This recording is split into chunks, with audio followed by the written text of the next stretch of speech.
En medio de la fiesta por nuestro aniversario número 40, mi hija menor entró con unas gafas de sol que le cubrían todo el rostro. Cuando se las quité, los invitados quedaron en shock al ver que tenía los 2 ojos morados. Su esposo, con toda la cara dura del mundo, dijo: «Fui yo. A esta mujer hay que enseñarle a comportarse». No alcancé a lanzarme sobre él, porque su hermana gemela ya le había dado una bofetada que resonó en todo el salón. Lo que él no sabía era que esa cachetada era solo el comienzo de la peor sorpresa de su vida. Pero antes de continuar, asegúrate de estar suscrito al canal y cuéntanos en los comentarios desde dónde estás viendo este video. Nos encantaría saber hasta dónde llegan nuestras historias de venganza. Empujé lentamente la silla de ruedas de Héctor, mi esposo, entre las risas y charlas. Tenía el corazón lleno de una calidez feliz. Hoy celebrábamos nuestro aniversario número 40 de bodas. Camila, mi hija mayor, había llegado temprano. Andaba de un lado a otro, arreglando los platos mientras no dejaba de bromear con sus primos. Ya llevaba casi 1 hora comenzada la fiesta cuando llegó Isabela, mi hija menor. Venía sola. Desde el instante en que cruzó la puerta del jardín, una sensación extraña empezó a instalarse en mi pecho. Llevaba un vestido precioso, pero lo que me dejó helada fueron esas enormes gafas de sol oscuras que cubrían casi la mitad de su rostro. En una noche templada de otoño, bajo una luz suave, esas gafas eran absurdas. Isabela se acercó a nosotros, caminando con cierta rigidez. Me abrazó de forma rápida, fría, nada que ver con el cariño pegajoso de siempre. Luego se inclinó, besó ligeramente la mejilla de Héctor, que seguía en la silla de ruedas, y se apartó de inmediato, como si no pudiera sostener la mirada de su padre. Le tomé la mano y sentí su frialdad, un leve temblor. «¿Dónde está tu esposo, hija?», pregunté, intentando mantener un tono casual. No me miró directo. Su vista se fue a otro lado. «Él tuvo una reunión de última hora, mamá. Va a llegar más tarde». Su voz era tan baja que casi no la oí por la música. Justo entonces, Camila se acercó. Frunció el ceño al mirar a su hermana de arriba abajo. «¿Y esas gafas de sol en plena noche, Isabela? Pareces una actriz de cine huyendo de los paparazzi». Isabela forzó una sonrisa. «Es que me duele un poco la cabeza por las luces, eso es todo». Una mentira torpe. El instinto de madre me gritaba que algo andaba mal. Dejé mi copa sobre la mesa, levanté la mano y traté de quitarle las gafas. «Si te duele, entra un rato a descansar. Quítate las gafas, déjame verte». Isabela dio un respingo, retrocedió un paso y se sujetó las gafas con ambas manos por reflejo. «No pasa nada, mamá. De verdad, estoy bien». El tono de alarma en su voz confirmó mis sospechas. No dije una palabra más. Mi paciencia se había agotado. Avancé. Le sujeté el hombro para que no se echara para atrás y con la otra mano le arranqué las gafas de un tirón. Cayeron al césped, una de las patillas se rompió. Por un segundo, el jardín entero se quedó en silencio. La música de mariachi sonaba fuera de lugar y luego se apagó. Algunos invitados que estaban cerca abrieron la boca, sorprendidos. Frente a mí, alrededor de los ojos de Isabela, había 2 moretones horribles, inflamados y deformados. En su mejilla derecha había un rasguño largo, ya con costra. Sentí la garganta cerrarse, sin poder decir palabra. Le toqué suavemente la cara amoratada con una mano temblorosa. «Dios mío, Isabela, ¿quién te hizo esto?». Y justo en ese momento, Mauricio, el esposo de Isabela, entró al jardín. Llevaba puesto un traje caro de Armani, caminando con seguridad como si fuera el dueño de la fiesta. Vio lo que ocurría, pero no mostró ni un ápice de sorpresa. Una sonrisa burlona, helada y cruel apareció en su rostro. Caminó hacia nosotros sin apuro, se detuvo y habló en voz alta, clara, para que todos en el jardín lo oyeran. «Fui yo», declaró, con un tono altanero como si dijera algo perfectamente normal. Necesitaba que aprendiera a obedecer. La sangre me hervía. Quería lanzarme sobre él y destrozarle esa cara cínica y miserable, pero antes de que pudiera moverme, una mano me sujetó con fuerza el brazo. Era Camila. Se acercó a mi oído y me susurró con firmeza: «Mamá, tranquila». Luego me soltó y caminó directo hacia Mauricio. Su rostro estaba helado, pero sus ojos ardían de odio. Un ¡paf! Seco y estruendoso cortó el murmullo de asombro entre la multitud. Camila acababa de soltarle a Mauricio una bofetada con toda la fuerza que le quedaba. En su mejilla quedaron marcados, al instante, 5 dedos rojos como el fuego. El eco del golpe no solo retumbó en el rostro de Mauricio, sino que me sacudió por dentro, como una campanada cruel que arrancó de cuajo la cortina que durante tanto tiempo yo misma había levantado para engañarme. Todo se vino abajo, y una cadena de recuerdos que había enterrado volvió a la superficie. Por un momento, el jardín lleno de gente desapareció. Solo veía a mis hijas gemelas cuando eran niñas, corriendo por ese mismo césped.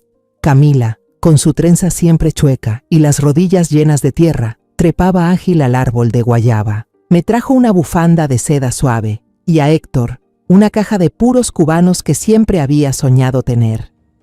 Pero lo que más nos conquistó fue cómo miraba a Isabela. Sostenía los dibujos de mi hija entre las manos y los observaba con una admiración que en ese momento creí sincera. «Estas obras merecen estar en una gran galería, Isabela», dijo, y prometió regalarle una propia. El corazón de mi hija, y el mío también, se derritieron con esa promesa. Solo Camila no se dejó engañar.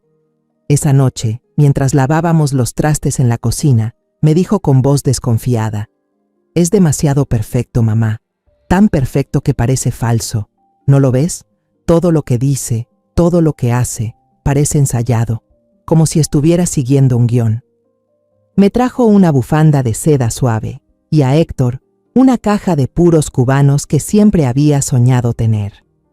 Pero lo que más nos conquistó fue cómo miraba a Isabela. Sostenía los dibujos de mi hija entre las manos y los observaba con una admiración que en ese momento creí sincera. «Estas obras merecen estar en una gran galería, Isabela», dijo, y prometió regalarle una propia. El corazón de mi hija, y el mío también, se derritieron con esa promesa. Solo Camila no se dejó engañar. Esa noche, mientras lavábamos los trastes en la cocina, me dijo con voz desconfiada: «Es demasiado perfecto, mamá, tan perfecto que parece falso. ¿No lo ves? Todo lo que dice, todo lo que hace, parece ensayado, como si estuviera siguiendo un guión». Pero yo lo tomé como exageración, hasta pensé que era un poco de celos tontos. Héctor y yo solo veíamos a nuestra hija menor feliz, y eso era suficiente. La boda fue un evento fastuoso en Querétaro. Nosotros, los Salcedo, parecíamos campesinos perdidos en el palacio de los Beltrán. Lloré al poner la mano de Isabela en la suya, creyendo que la dejaba en un lugar seguro, lleno de amor y comodidades. Creí que ese era el final feliz de su cuento de hadas. Pero tras la boda, las grietas comenzaron a aparecer en ese espejo de felicidad. Las cenas dominicales, tradición sagrada de la familia, empezaron a pasar sin Isabela. La primera vez, me llamó con voz bajita: «Perdón, mamá, Mauricio nos sorprendió con un viaje a Cancún. Quería darme una sorpresa. Hasta me pareció un gesto tierno y pensé que mi yerno era un hombre atento». Meses después, el día del cumpleaños de Camila, Isabela prometió que vendría, pero canceló en el último minuto. «Tengo fiebre alta, hermana. Mauricio no me deja salir de casa. Tiene miedo de que me empeore». Camila se molestó mucho. Gritó por teléfono que Isabela se estaba olvidando de su familia. Pero una vez más volví a defender a mi yerno, pensando que solo estaba demasiado preocupado por su esposa. Me convencí a mí misma con las explicaciones más razonables. Luego, por primera vez, vi un moretón. Fue una tarde de junio, calurosa como pocas, cuando Isabela apareció de pronto sin avisar. Llevaba una camisa de seda de manga larga, a pesar del bochorno. Cuando estiró el brazo para tomar el vaso de limonada que acababa de preparar, la manga se le subió, dejando al descubierto un moretón oscuro, bien marcado sobre su muñeca blanca. Se me encogió el corazón. Le pregunté y ella se sobresaltó, bajó la manga con prisa, la sonrisa se le congeló en los labios. «Ah». Me pillé la mano con la puerta del coche, mamá. Qué torpe soy. Y yo, como madre, decidí creer esa mentira torpe. Porque era más fácil creer que enfrentar la verdad terrible que empezaba a mostrarse. La última grieta, y también la advertencia más clara, vino de doña Inés, la vecina que vive frente a la casa de Isabela. Me la encontré en el mercado. Me llevó a un rincón detrás del puesto de verduras, me agarró fuerte de la mano y con voz preocupada me susurró: «Doña Salcedo, tengo que decirle algo. La semana pasada escuché una pelea muy fuerte en la casa de su hija. Luego, ruidos de cosas rompiéndose. También escuché al pobre chica llorar. Debería prestar más atención a su hija». En vez de preocuparme, sentí una vergüenza mezclada con algo de enojo. Pensé que se estaba metiendo en asuntos privados de mi familia, que estaba juzgando a mi hija y a mi yerno. Solo le di las gracias rápidamente y me fui, como huyendo de una acusación. Me repetí que todas las parejas jóvenes discuten a veces, hasta los platos chocan entre sí. Todos esos recuerdos, esas señales que ignoré, esas advertencias que me negué a escuchar, ahora pasaban por mi cabeza como una película en cámara rápida. La película se detuvo en la imagen de Camila enfrentando a Mauricio en mi jardín destrozado, con la mano aún roja tras la bofetada y la mirada llena de una furia que yo debía haber sentido hace mucho tiempo. El murmullo de los invitados me devolvió a la dura realidad del jardín. Mauricio se tocaba la mejilla marcada con la mano de Camila. La arrogancia en su rostro había desaparecido, reemplazada por una expresión de asombro que se transformó rápidamente en una furia descontrolada. Sus ojos ardían de rabia y de la humillación de haber sido avergonzado por una mujer delante de todos. Apuntó con el dedo a Camila y gritó como una fiera herida: «¿Quién te crees que eres? Esto es entre mi esposa y yo, no tienes derecho a meterte». Pero era astuto. Sabía que estaba perdiendo control. De inmediato se giró hacia los invitados, intentando recuperar su imagen con un acto de víctima. Levantó su mejilla roja como prueba, con una voz fingidamente dolida. «¿Ven esto? Isabela le ha faltado el respeto a mi madre. Una esposa que no respeta a su suegra, que no cuida la imagen de la familia, ¿no merece que se le corrija? Solo quiero enseñarle cómo debe comportarse». Sus palabras eran veneno, sembrando dudas en el aire. Vi algunas caras cambiar de sorpresa a confusión, pero Camila no le dejó ni un segundo más para manipular. Se paró derecha, cruzó los brazos y con voz helada pronunció cada palabra con claridad. Entonces, un marido que golpea a su esposa, que la usa como saco de boxeo para desahogarse, también merece ser corregido. Tú lo llamas corrección, yo lo llamo salvajismo. La rabia aún me ardía por dentro, pero al mirar a Isabela la vi temblando, sus hombros delgados encogidos como un pajarito asustado ante la tormenta. Ella era quien me necesitaba ahora. Respiré hondo, tragándome la furia. Me acerqué, abracé a mi hija y le limpié con cuidado las lágrimas que corrían por su rostro amoratado. «Isabela, hija mía», susurré con la voz lo más suave posible. «Dime, ¿qué hiciste? ¿Qué pasó?». La niña sollozaba, la voz entrecortada como si cada palabra le desgarrara la garganta. Me contó lo que pasó en la mañana, una historia tan pequeña que dolía en el alma. La mamá de Mauricio había llegado a la casa sin avisar, justo cuando Isabela estaba apurada preparando el desayuno. Yo estaba llevando el café para ella, sollozaba Isabela. Me temblaban tanto las manos que derramé un poco sobre el platito. Me apresuré a decir: «Perdóneme, mamá, ya mismo lo limpio». Ella no dijo nada, solo frunció los labios y murmuró: «Qué torpe eres».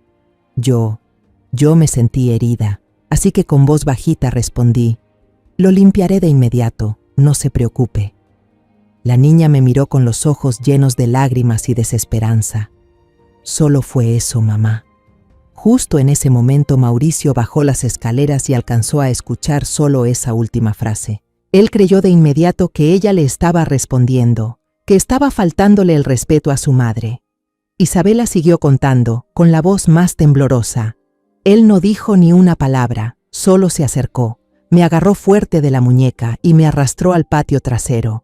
Cerró la puerta de un portazo y ya no pudo seguir.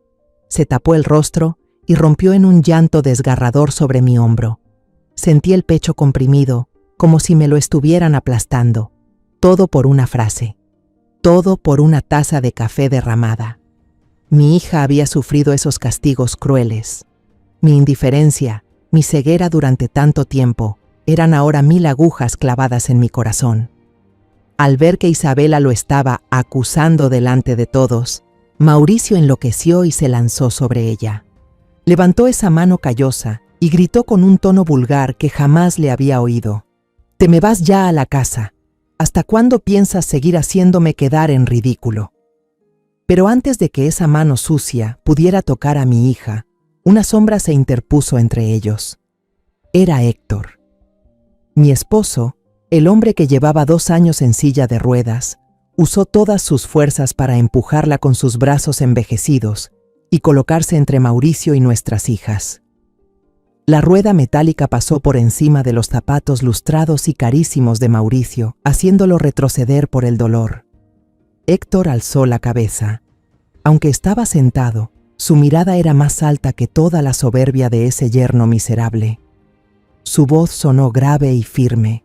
Cada palabra resonó en el jardín silencioso. «Si vuelves a ponerle un dedo encima a mi hija, tendrás que pasar por encima de mi cadáver primero». Mauricio se quedó paralizado. Podía golpear a una mujer indefensa, pero no se atrevía a tocar a un viejo enfermo frente a decenas de ojos que lo observaban. Sería el final de esa imagen de empresario elegante que tanto se había esforzado por construir. Apretaba los dientes con rabia, el odio marcado en su rostro. Señaló a toda mi familia, a mí, a Héctor, a Camila, a Isabela. «Se van a arrepentir de esto», y se marchó a grandes pasos, desapareciendo en la oscuridad como un demonio expulsado por la luz. Un silencio sepulcral cubrió lo que quedaba de la fiesta. Unos segundos después, como si alguien hubiera dado una señal, los invitados empezaron a despedirse uno por uno. Se acercaban a mí y a Héctor. Murmuraban frases vacías como «cuídense mucho» o «todo estará bien», y se iban apresurados, como huyendo de una desgracia inminente. Nadie quería verse involucrado en la tragedia de mi familia. El mariachi también empezó a guardar los instrumentos en silencio, sin decir adiós. Los platillos en las mesas, en los que trabajé toda la semana, seguían casi intactos, fríos y abandonados bajo las luces. Así terminó la celebración de nuestros 40 años de casados. Cuando el portón se cerró tras el último invitado, mi jardín se sumió en un silencio de luto. Camila y yo ayudamos a Héctor a volver a su habitación. El impacto y el esfuerzo de hace un momento le habían drenado hasta la última pizca de energía. Su piel estaba grisácea, su respiración entrecortada. Me apretó fuerte la mano y con los ojos nublados me miró suplicante. «Protege a los niños, María», susurró con voz ronca, antes de perder el conocimiento por completo. Aquellas palabras, como un último deseo, cayeron sobre mis hombros como una losa. Después, llevamos a Isabela de regreso a su antigua habitación en el 2º piso. Cruzar esa puerta fue como entrar a otro mundo, a un pasado tranquilo que el tiempo había dejado atrás.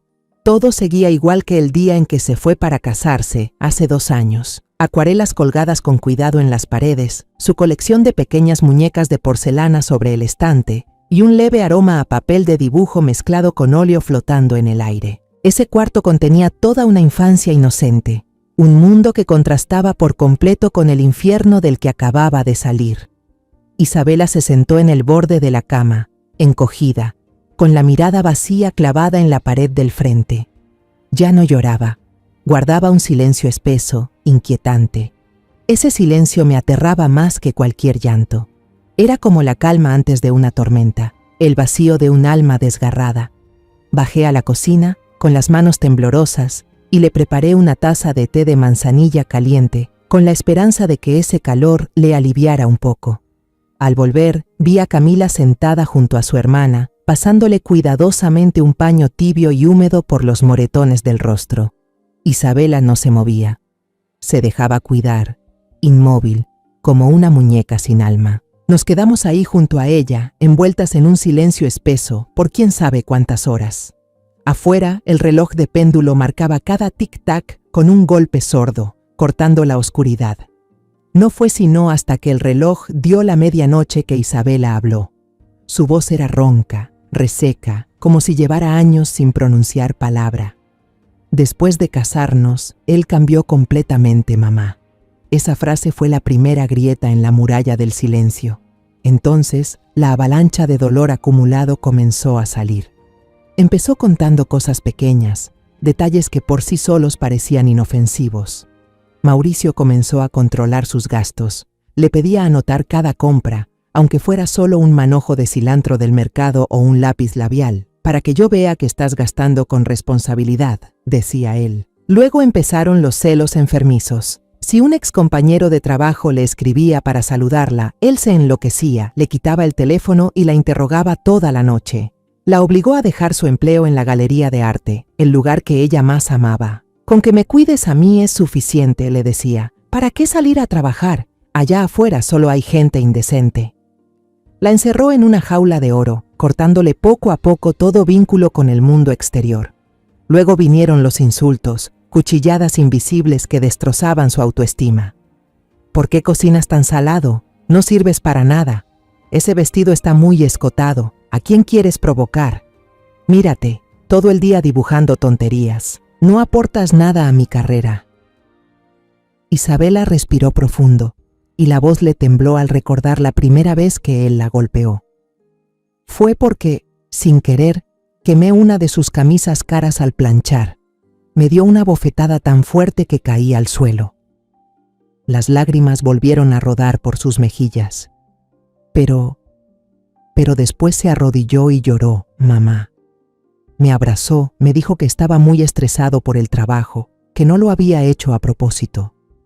Me pidió perdón, juró que no volvería a hacerlo. Al día siguiente me regaló una pulsera de diamantes, y yo le creí, lo perdoné. Apreté con fuerza la mano helada de mi hija, las uñas clavándose en mi propia piel para evitar gritar.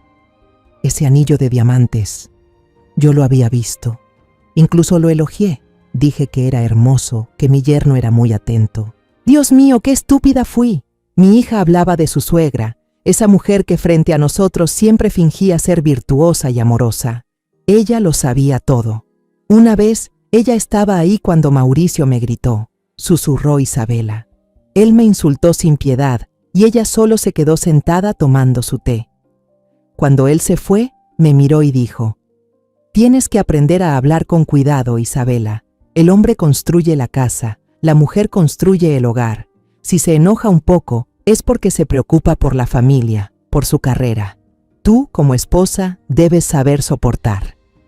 Finalmente, mi hija bajó la cabeza, su voz quebrándose entre sollozos. Tengo mucho miedo, mamá. Tengo miedo de divorciarme. Los vecinos van a hablar. Los amigos van a sentir lástima. No quiero que me vean como una fracasada, una mujer divorciada. Esa frase fue como un puñal directo al corazón. Crié a mi hija para que fuera dulce, pero olvidé enseñarle a ser fuerte. Me preocupé tanto por un honor vacío que dejé de lado su verdadera felicidad. La abracé con fuerza, mientras las lágrimas del arrepentimiento y el dolor me corrían por la cara. Hija, el honor no vale tu vida. El único fracaso real es dejar que un miserable destruya tu existencia sin que te atrevas a decir nada. Perdóname. Perdóname por haber sido tan indiferente. Camila, que había estado callada todo este tiempo, se puso de pie de golpe. Sus ojos ardían. No podemos quedarnos de brazos cruzados. Mañana mismo, a primera hora, iremos a la policía. Llamaré a mi amiga abogada. Presentaremos una denuncia. Él tiene que pagar por todo lo que ha hecho. Pero Isabela, asustada, le agarró el brazo y negó con desesperación, el rostro pálido por el miedo. No, por favor, hermana, no quiero armar escándalo. Solo quiero paz. Me da miedo. Él tiene dinero, poder. Si se entera, no nos va a dejar en paz. Al ver ese terror absoluto en los ojos de mi hija menor, supe que esta batalla no sería fácil. A la mañana siguiente, me desperté cuando los primeros rayos de sol se colaban por la rendija de la ventana. Bajé a la cocina como sonámbula, con el corazón apesadumbrado. Para mi sorpresa, Camila ya estaba sentada a la mesa. No había dormido. Frente a ella, la laptop encendida y montones de papeles esparcidos por doquier. Parecía una general preparando una batalla a muerte. Al verme, levantó la vista. Sus ojos estaban ojerosos, pero brillaban con una determinación inquebrantable. Hablé con Isabela toda la noche, dijo con firmeza. Todavía tiene miedo, pero logré convencerla. No iremos a la policía todavía, eso solo la alteraría más. Pero vamos a iniciar el trámite de divorcio. Ese es el primer paso para sacarla de ese infierno. En los días siguientes, mi tranquila casa se transformó en una especie de despacho legal improvisado, el cuartel general de una guerra inminente. Camila, con la ayuda de su amiga abogada por teléfono, guió a Isabela para que documentara detalladamente cada episodio de violencia, fechas, motivos, heridas, insultos. Fue un proceso desgarrador. Muchas veces vi a mi hija detenerse, llorar con la cabeza sobre la mesa al revivir cada pesadilla. Por mi parte, solo podía hacer lo que hace una madre: cocinar, cuidar su salud, preparar sus platillos favoritos de la infancia, esperando que ese sabor familiar pudiera aliviar en algo su alma hecha pedazos. Una semana después, la maquinaria legal comenzó a moverse. Mauricio recibió la demanda de divorcio y la citación del juzgado en pleno horario laboral, directamente en su oficina. Esa misma tarde, mientras estábamos sentadas en silencio en la sala, sonó el teléfono de Isabela. Al ver el nombre Mauricio en la pantalla, se puso pálida como un papel, temblando como si fuera a desmayarse. Camila, rápida como un rayo, le arrebató el celular de las manos y puso el altavoz. La voz de Mauricio sonó al otro lado de la línea, sin un atisbo de remordimiento, solo con desprecio y burla. «Oh, mi dulce esposita, ¿ahora resulta que sabes usar abogados? ¿De verdad crees que unos papeles viejos te van a ayudar a alejarte de mí tan fácilmente?» Camila respondió con voz fría, sin una pizca de emoción. «Habla con mi abogado, Mauricio». Mauricio soltó una carcajada, una risa escalofriante y maliciosa. «¿Abogado? Está bien. Vamos a ver cómo tu abogado se enfrenta a los medios. Haré que todo el mundo crea que eres una puta sinvergüenza y que tu familia es una banda de cazafortunas profesionales. Disfruta tus 15 minutos de fama». Colgó. Y lo hizo de verdad. Su amenaza no fue solo una frase vacía. 2 días después, apareció el primer artículo en un sitio de chismes especializado en escándalos. El titular era repugnante. Impactante. Empresario exitoso Mauricio Beltrán, víctima de abuso por parte de la familia de su esposa, obligado a divorciarse para robarle su fortuna. El artículo mostraba una foto de Mauricio, tomada de lado, intencionalmente, durante la fiesta, con la marca de la bofetada de Camila en la mejilla, haciendo que pareciera una herida grave. Acompañaba el texto con un testimonio dramático de un amigo cercano anónimo, diciendo que mi familia había planeado engañarlo desde el principio, que Isabela era una esposa derrochadora y que Camila era una hermana mayor insoportable. Y no terminó ahí. Días después apareció un video que se viralizó en redes sociales. Era una grabación de la fiesta, pero editada de forma muy astuta. El video solo mostraba a Camila caminando furiosa y abofeteando a Mauricio, seguido del caos y los murmullos de los invitados.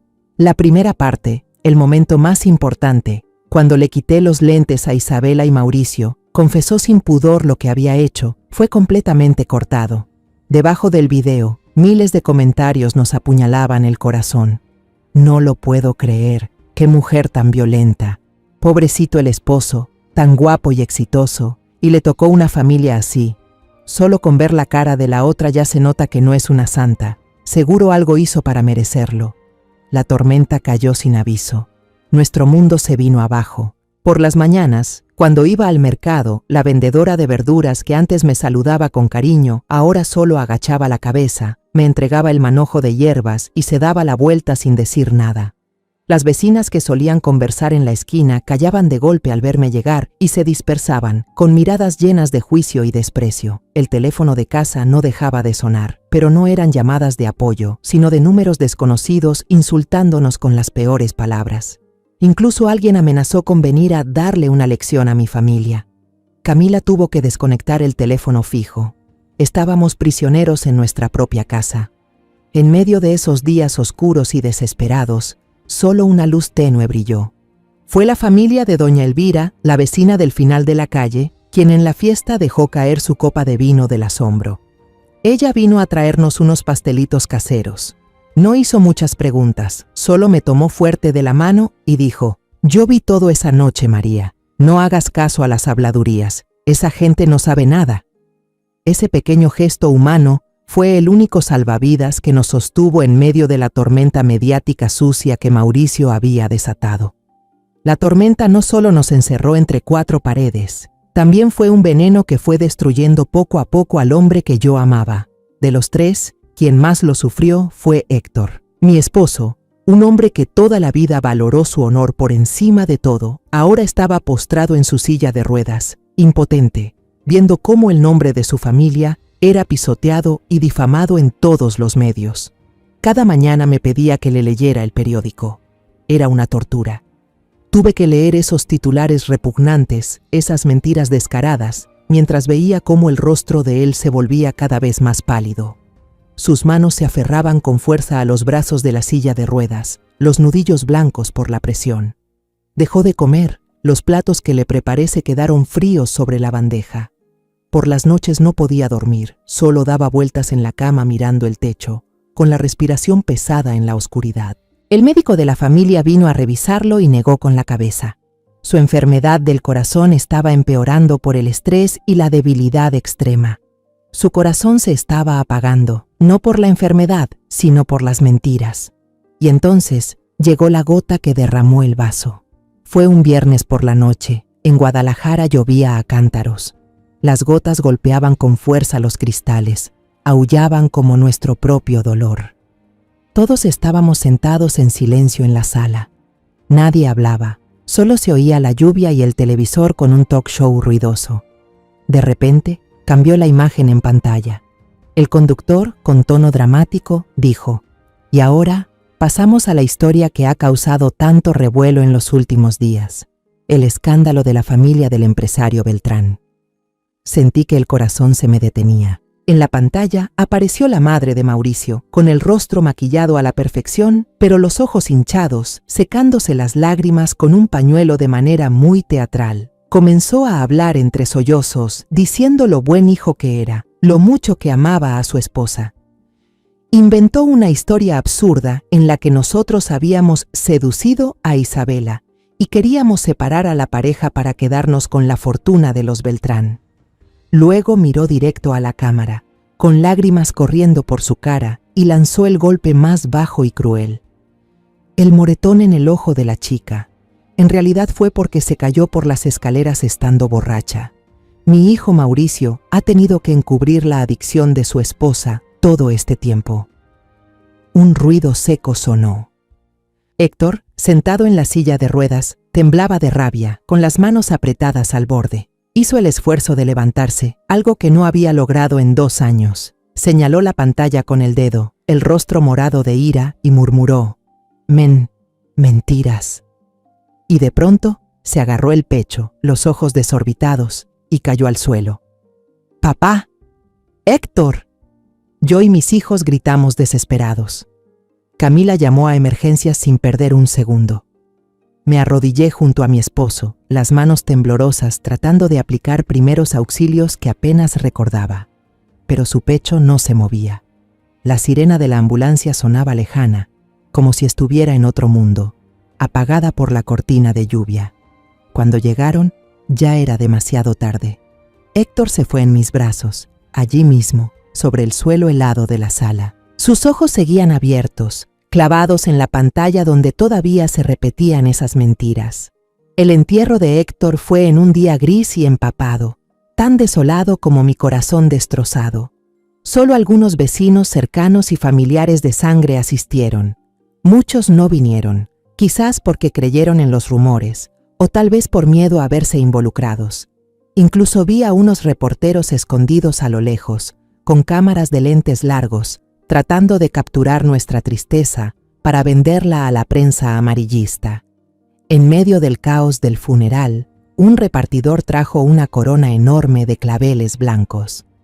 En la cinta negra, con letras doradas, se leía de forma hipócrita: «Con profundo pesar, familia Beltrán». La rabia que Camila había estado reprimiendo estalló. No dijo una palabra, simplemente tomó la corona y frente a los pocos que quedaban, la lanzó fuera del portón de la funeraria. Las flores blancas volaron por el aire, quedaron aplastadas en el barro. Cuando ya solo quedábamos mis 2 hijos y yo junto al ataúd, me desplomé, apoyando la mejilla contra la madera fría. El dolor de perder a mi esposo se mezcló con la humillación y la rabia, llevándome al límite. Ya no me quedaban lágrimas para llorar. El dolor se había convertido en algo más duro y abrasador. Con las manos temblorosas, acaricié la foto de Héctor colocada sobre el ataúd, susurrando una promesa, no solo para él, sino también para mí misma. Héctor, lo siento.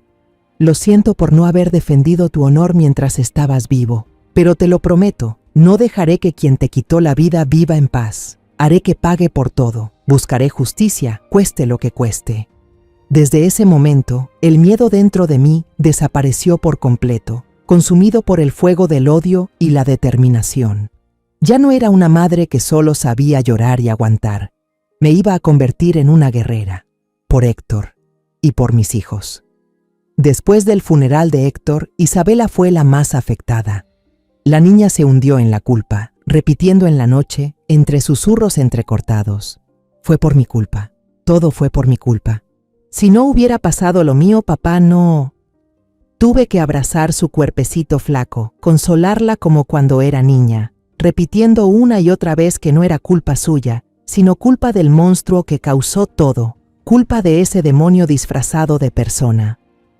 El dolor extremo, cuando se calmó, no dejó un vacío, sino que se convirtió en una determinación dura como el acero.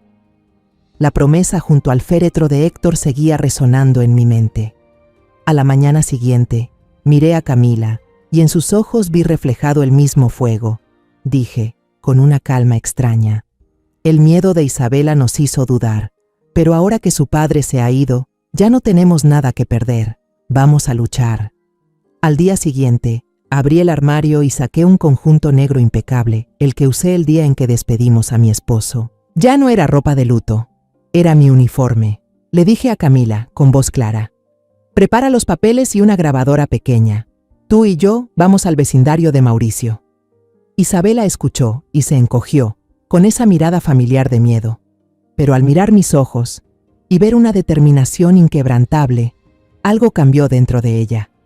Tal vez la muerte de su padre fue el impulso final. Asintió en silencio, se levantó, se cambió y se fue con nosotras.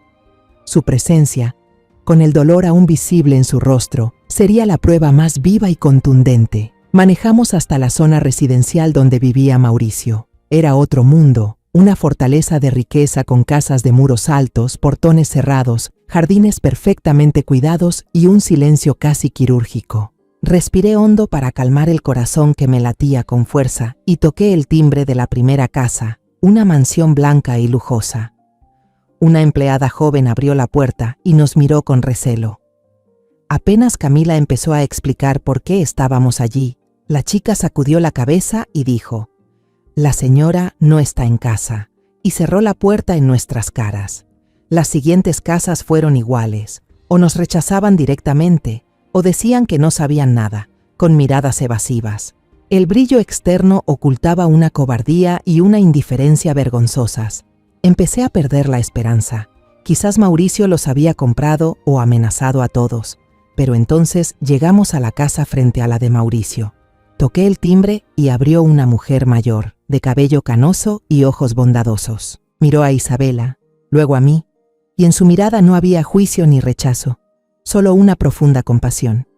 Ella era doña Inés, a quien había visto en el mercado. «Pasen, por favor», dijo con dulzura. Nos invitó a su sala y nos sirvió té caliente.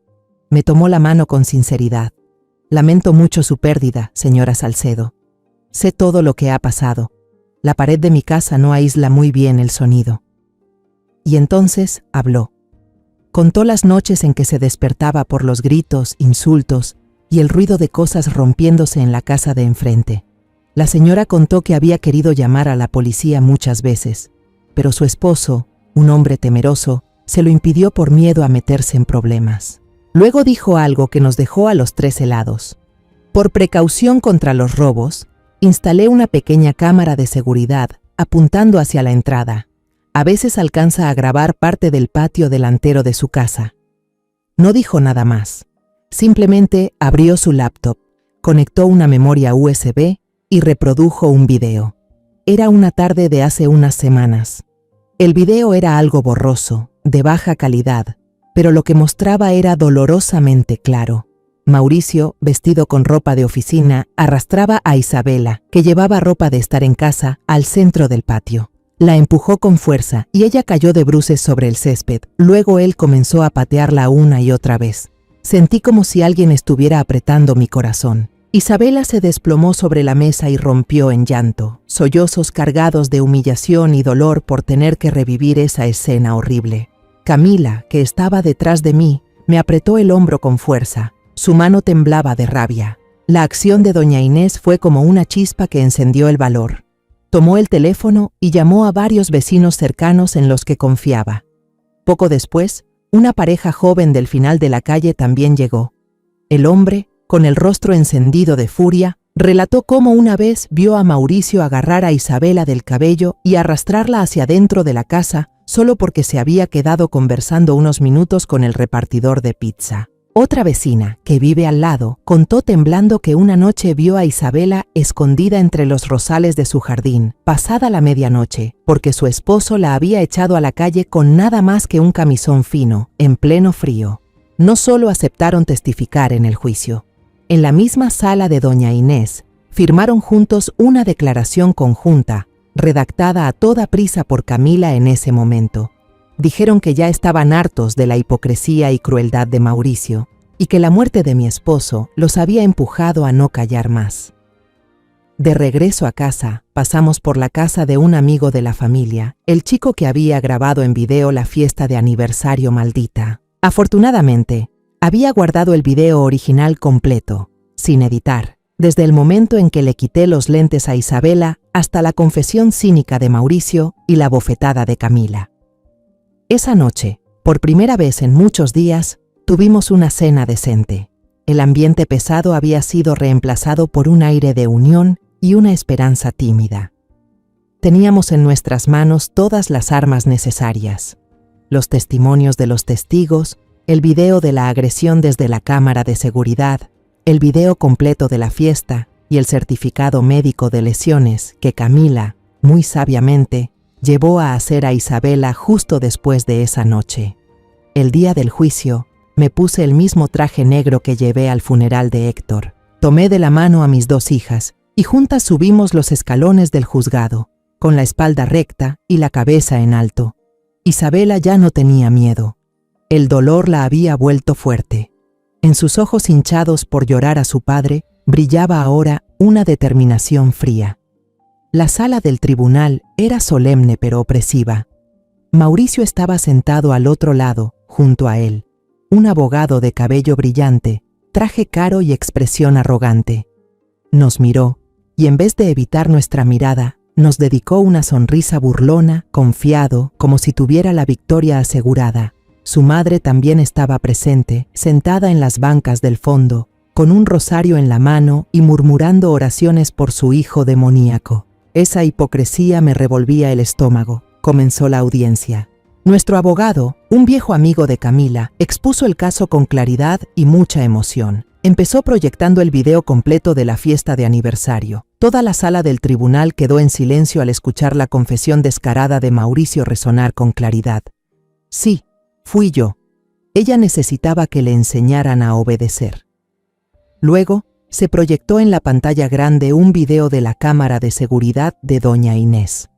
Aunque la imagen no era muy nítida, la violencia de Mauricio al empujar y patear a su esposa era innegable. Se oyeron algunos murmullos indignados desde las bancas del público. Doña Inés y otros vecinos valientes fueron subiendo uno a uno al estrado. Sus testimonios, consistentes y contundentes, pintaban un panorama claro del infierno que vivía Isabela tras la fachada lujosa de la mansión. Hablaron de los gritos, de los objetos rotos y de las veces que vieron a mi hija con una expresión de miedo y dolor. Parecía que la justicia estaba al alcance de la mano, pero el abogado de Mauricio contraatacó con excusas descaradas. Alegó que los testigos tenían prejuicios personales contra su cliente.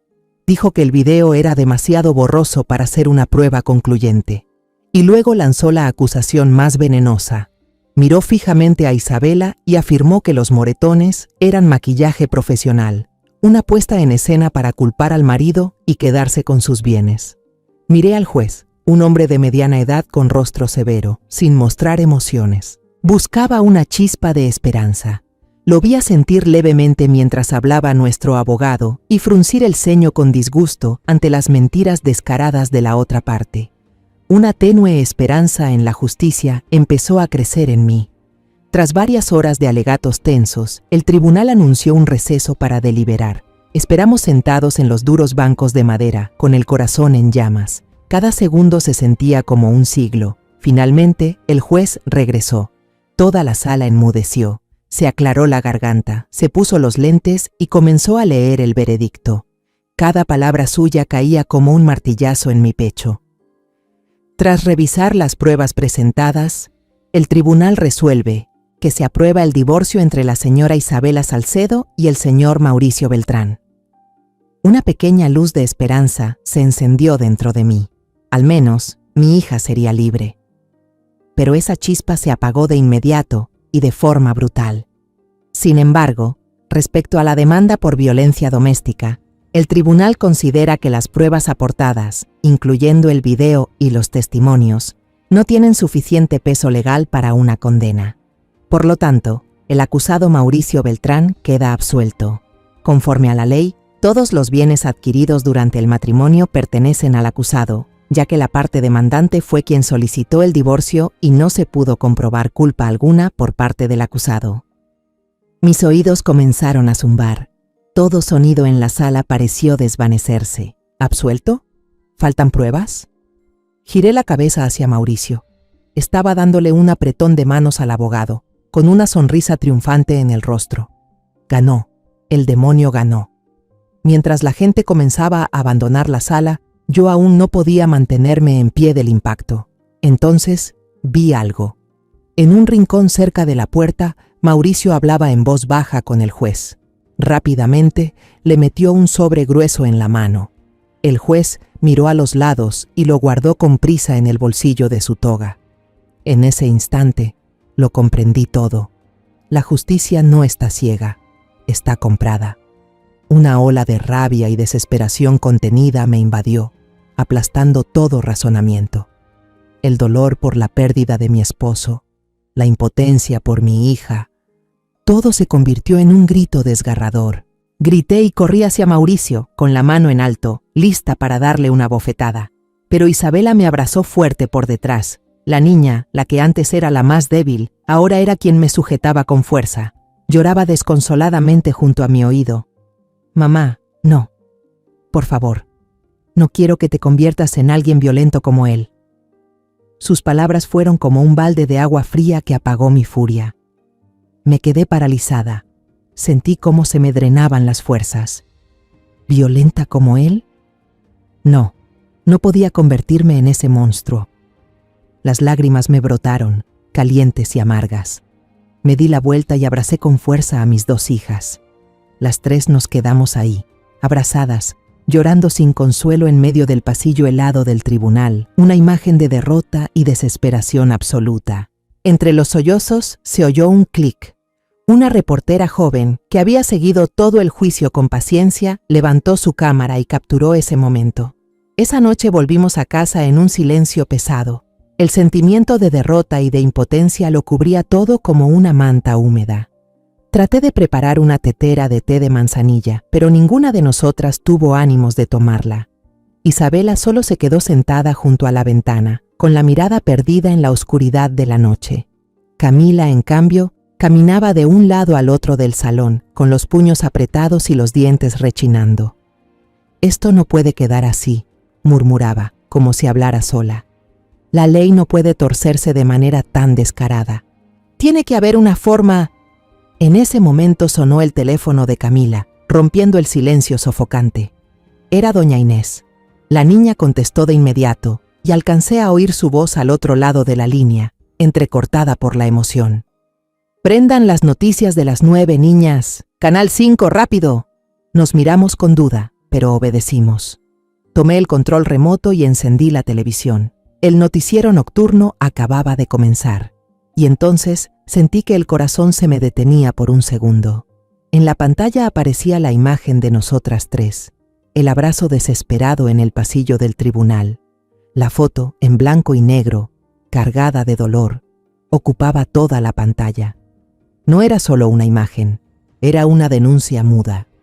Una joven periodista, reconocí de inmediato que era quien tomó la foto, apareció en cuadro. Comenzó a narrar todo lo ocurrido durante el juicio, pero no se limitó a repetir el fallo fríamente. Planteó preguntas incisivas, las mismas que nosotras llevábamos gritando por dentro. Con tantos videos que prueban la confesión, las agresiones y los testimonios de múltiples testigos, ¿por qué el tribunal dictaminó que no había pruebas suficientes?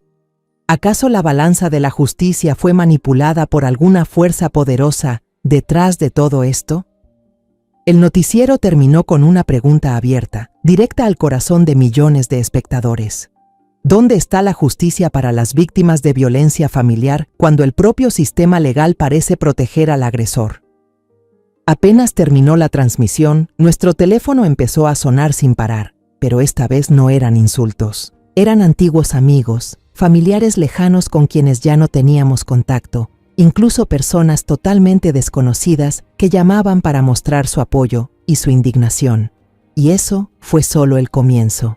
A la mañana siguiente, la historia explotó como una bomba. Nuestra foto salió en la portada de muchos periódicos importantes con el enorme titular, El abrazo en lágrimas y un juicio injusto. En redes sociales, una ola de indignación creció como nunca antes. El hashtag Justicia para Isabela se volvió tendencia nacional. Millones de personas compartieron nuestra historia. Se pasaban entre ellos el video completo de la fiesta, las grabaciones de las cámaras de seguridad y las comparaban con los artículos sucios que Mauricio había comprado antes en los medios sensacionalistas. La verdad y la mentira fueron puestas una al lado de la otra, dejando al descubierto toda la desvergüenza. Doña Inés y los valientes vecinos se convirtieron de pronto en héroes. Los entrevistaron en varios canales de televisión y esta vez contaron su historia públicamente, sin miedo. El video de la cámara de seguridad de Doña Inés, aunque de baja calidad, fue visto, analizado y compartido por millones de personas. La presión social fue tan grande que el presidente de la Corte Suprema, conocido por su carácter reservado, tuvo que convocar una conferencia de prensa urgente. Frente a decenas de cámaras, anunció la creación de una comisión investigadora independiente para revisar todo el caso, incluyendo la actuación del juez que llevó el juicio. Entonces, una semana después, la verdadera justicia llamó a la puerta, pero no a la nuestra. La policía llegó a la residencia de Mauricio, esta vez con una orden de arresto. Lo detuvieron en su elegante oficina de cristal, frente a todos sus empleados. Los canales de televisión transmitieron en vivo. Ver a ese empresario engreído y presumido agachar la cabeza mientras le colocaban las esposas fue una dulce satisfacción por todo el dolor que habíamos sufrido. La investigación posterior destapó una red de corrupción repugnante. El juez fue descubierto, aceptando sobornos no solo en nuestro caso, sino en muchos otros.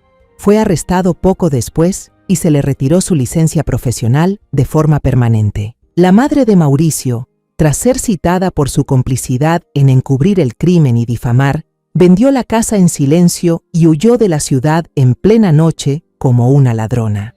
El caso fue reabierto en un tribunal de mayor jerarquía, con un panel de jueces completamente nuevo.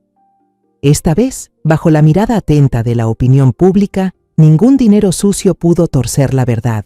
Mauricio no pudo negarlo. Fue condenado a varios años de prisión por múltiples delitos: violencia doméstica, difamación, soborno a funcionarios y daño psicológico grave. También se le ordenó indemnizar a nuestra familia con una suma considerable por todo el daño causado. El día de la sentencia no asistí. Ya no quería ver la cara del hombre que destruyó a mi familia. En lugar de eso, Camila, Isabela y yo fuimos al cementerio. El cielo estaba despejado y el sol suave. Coloqué un ramo de margaritas blancas, las flores favoritas de Héctor, sobre su tumba aún cubierta de tierra fresca. Me arrodillé, acaricié la lápida fría y susurré: Héctor, ganamos.